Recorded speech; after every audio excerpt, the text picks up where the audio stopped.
Bienvenidos nuevamente a Nerdero, el canal de YouTube donde hablamos en series sobre cosas que no existen. Mi nombre es Pablo y esta es una review del tercer capítulo de Cardcaptor Sakura Clear Card.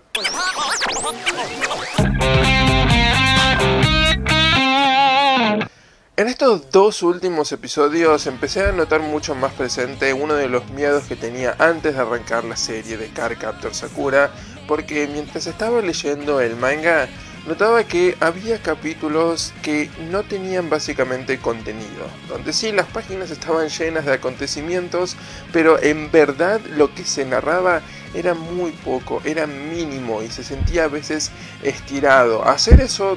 durante unas, no sé, 40 páginas de manga o 35 es posible sin que se sienta demasiado tedioso, porque puedes ir jugando con las distinta distribución entre las viñetas y además el tiempo es muy diferente porque el tiempo en un manga lo pone la persona que lee. Lo único que sí se sentía chocante era que el tener que estar esperando un mes para luego leer un capítulo donde no había contenido se sentía muy molesto. Pero eso justamente era uno de mis mayores miedos al ser trasladado al anime, porque en un manga uno puede leer algo sin contenido y más o menos pasarlo rápido. En un anime no, en un anime tenés que esperar todos los minutos hasta que termine el episodio, y en este capítulo en particular se sintió eso, se sintió como que no había nada para narrar. Este capítulo sobre todo que tuvo que recurrir a la captura express de 2 cartas para poder justificar su duración de 2 minutos. No recuerdo si algo así había sucedido en el anime previo de Sakura, tener que recurrir a 2 mini historias para poder sostenerse, y lo que es peor es que en parte no lo logra, es decir, el capítulo a pesar de este intento no puede sostenerse porque lo que sucede es tan poco que el capítulo termina sintiéndose muy vacío. Simplemente se plantea una mínima situación, un mínimo marco para que Sakura vaya y capture una carta de manera anticlimática, porque en verdad es poco apasionante la manera en cómo capturó las cartas esta semana, y también lo fue la semana anterior, pero en esta ocasión creo que fue mucho más notorio porque fue básicamente lo mismo en los 2 mini arcos que tuvo este capítulo, es decir, al principio y al final las 2 cartas que capturó fue básicamente lo mismo y no hubo nada de interés en eso. La carta aparece, Sakura descubre dónde está, dice unas palabras, la captura, listo. No hay tensión, no hay curva dramática, no hay peligro ni dificultad. No quiero comparar mucho con la serie anterior de Sakura porque para mí no es necesario que sea exactamente igual en la manera en cómo es narrado. Ya dije que por lo menos el sentimiento, es decir, la manera en cómo esta atmósfera se propone es muy similar a la serie anterior de Sakura, pero en la narración tenemos algunas diferencias, y creo que el seteo en la previa serie de Sakura era mucho más fuerte y estaba mejor establecido a la hora de que apareciera una carta, y eso fácilmente podría haber sido hecho con las cartas de esta semana. A lo mejor, no sé, unos niños empezaban a jugar en el parque y notaban que todos los días a determinada hora comenzaba a llover solamente ahí y alrededor de del juego ese del pingüino. Si eso empieza a pasar y se empieza a correr el mito urbano de que la plaza está embrujada o algo, entonces la gente no puede ir, y incluso pueden sumarle, no sé, había un festival ese fin de semana porque una escuela tenía que hacer algo, no sé, algo así para que esa carta generara un verdadero conflicto en el mundo de Sakura. Entonces cuando ella venga y detenga la carta se va a sentir como algo más heroico y asimismo como algo con mayor peso. También debo destacar algo que Atomos 2001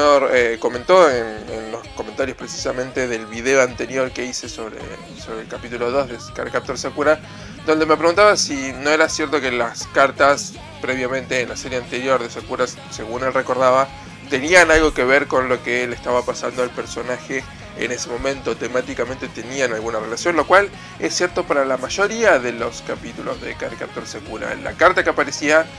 tenía algo que ver con lo que le estaba pasando a este personaje, sobre todo las cartas que venían originales del manga, no las que fueron agregadas. Pero las cartas originales del manga mayormente tenían una relación con lo que le sucedía a este personaje, y eso hacía que su aparición tuviera mucho más peso y no fuera que parece simplemente algo random de la carta de esta semana, que es lo que está ocurriendo con las cartas de Sakura hasta este momento. No hay como ninguna relación, ni siquiera me estoy refiriendo a lo que le pasa a Sakura emocionalmente, sino que no hay ninguna relación con lo que ocurre narrativamente en el episodio. Es decir, si aparece una carta de lluvia en el episodio, tendría que haber en la narración algo que juegue un rol la lluvia, es decir, como marqué antes, no sé, alguna actividad al aire libre que se iba a hacer y que va a tener que ser cancelada, algo mínimo, pero algo que le dé una mayor entidad a la aparición de esta carta y una mayor motivación. Y eso no ha ocurrido hasta el momento, lo cual contribuye a esa sensación de que esta serie narra sucesos muy al azar y no tiene un hilo conductor que los una. Ya la semana pasada había remarcado esto, y en un episodio como este, que consiste de 2 mini historias, eso resulta aún mucho más notorio. Pero con esto no digo que quiero que esta serie de Sakura sea narrada exactamente igual a la serie previa, porque para mí pueden tener sus diferencias y está perfecto. Lo que sí quiero es que esté mejor narrada. Creo que ese es el punto clave. Más allá de que lo hagan igual que en la serie anterior o no, me parece que necesita una mejor estructura, una estructura más sólida para poder narrarse, porque tampoco es que las cartas y la manera en cómo las cartas son capturadas son malas, pero por lo menos tenemos una historia de personajes que está ocupando el centro de atención. Eso tampoco es lo que está sucediendo ahora en Cardcaptor Sakura. Es decir, tenemos a la relación entre Shaoran y Sakura, es decir, ellos están, no sé si saliendo es la mejor manera, si ya son novios oficialmente o no, lo que sea, el tipo de relación que tengan, justamente eso sería un punto clave para poder explorar en esta temporada, y no se está haciendo. Más que Shaoran tiene un secreto, es decir, Shaoran tiene algo que no está diciendo y aún así no vemos explorada su relación. Tampoco digo que tenga que ser explorada de una manera súper profunda, no, esto es Cardcaptor Sakura, no tiene que ser súper profunda e ir a las bases de lo que una relación a esta edad significa. No estoy pidiendo una exploración de ese nivel, simplemente estoy pidiendo que muestren un poco más de ellos como pareja, como amigos o como sea, que muestren un poco más de sus salidas, de ellos juntándose, algo que me den un poco más sobre estas relaciones entre los personajes, porque si no estamos viendo una y otra vez lo mismo, escenas de ellos comiendo, algunos chistes de Yamasaki, una carta aparece, Sakura la captura de manera anticlimática y no mucho más que eso. Y si esta no hubiese sido Cardcaptor Sakura, yo ya habría abandonado este anime. Es decir, si estos 3 episodios era lo que yo tenía para basarme de una serie, ya lo hubiese abandonado. Pero como es Sakura y significa mucho para mí, lo voy a continuar viendo con la esperanza de que mejore, porque tienen todo el potencial para mejorar. Hay cosas muy interesantes. Sakura no es algo tan difícil de hacer en cierto punto, es decir, es una estructura familiar, es una estructura conocida, pueden hacerlo, pueden lograr contar una muy buena historia, tan solo es que ahora no lo están haciendo. Pero bueno, Cardcaptor Sakura Clear Card va a ser una de las series de las cuales haga reviews episódicas todas las semanas en este canal. Así que estén atentos a eso, estén atentos a lo que vaya a ocurrir en el 4º episodio. Pero bueno, como siempre les digo, eso no es nada más que mi opinión. Ustedes que me dicen, ¿ya vieron el nuevo episodio de Cardcaptor Sakura Clear Card? ¿Qué les pareció? Cualquiera sea su comentario, déjenlo en la sección de abajo. Y como siempre les digo, si quieren estar al tanto de todas nuestras novedades, simplemente tienen que hacer clic acá, o pueden hacer clic en cualquiera de los videos que aparecen en pantalla para seguir viendo más contenido del canal. Desde Nerdero les saludamos y como siempre, que tengan buena semana.